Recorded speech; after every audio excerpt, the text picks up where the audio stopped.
Surat cyber crime પોલીસે online ઠગાઈના એક મોટા કેસમાં નોંધપાત્ર સફળતા મેળવી છે.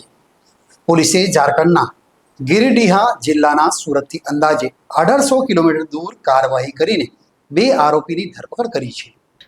તપાસ દરમિયાન 10,65,000ની ઓનલાઈન ઠગાઈનો ભેદ ઉકેલાયો હતો. આરોપીઓ ફેક એપીકે ફાઇલ મોકલી લોકોને પોતાના મોબાઈલ હેક કરીને બેંક ખાતાની માહિતી મેળવી ખાતામાંથી રૂપિયા ટ્રાન્સફર કરાવવામાં આવતા હતા. સાયબર ક્રાઇમની તપાસમાં આરોપીઓ સાથે જોડાયેલા બેંક ખાતાઓમાં રૂપિયા 65 લાખથી વધુના શંકાસ્પદ નાણાકીય વ્યવહારો સામે આવ્યા છે. તપાસમાં એ પણ બહાર આવ્યું છે કે કમિશનની લાલચ આપીને લોકોના બેંક ખાતાઓનો ગેરકાયદેસર ઉપયોગ કરવામાં આવતો હતો.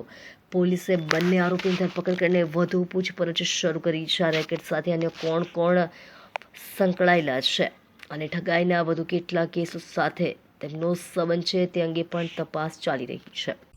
11મા મહિના 2025માં એક એપીકે ફાઇલની ફ્રોડ થયેલ હતી, જેમાં જે વિક્ટિમ સાથે 10,65,000 રૂપિયાની ફ્રોડ કરવામાં આવી હતી, જેમાં એમને વોટ્સએપ અને SMS દ્વારા એક એપીકે ફાઇલ મોકલવામાં આવી હતી અને પછી ફોન હેક કરીને એમના ખાતાથી 10,65,000 રૂપિયાનું ટ્રાન્સફર કરવામાં આવ્યું હતું.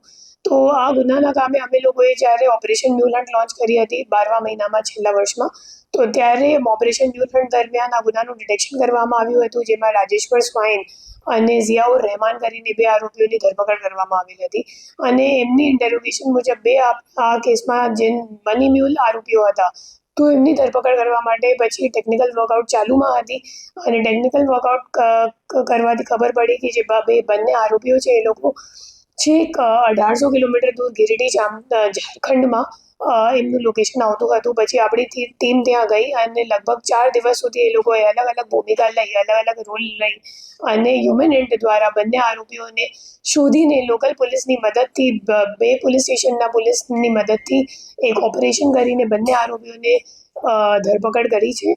જે બંને આરોપીઓ છે, પહેલાનું નામ રૂપલાલ મંડલ છે અને બીજાનું નામ મુકેશ મંડલ છે.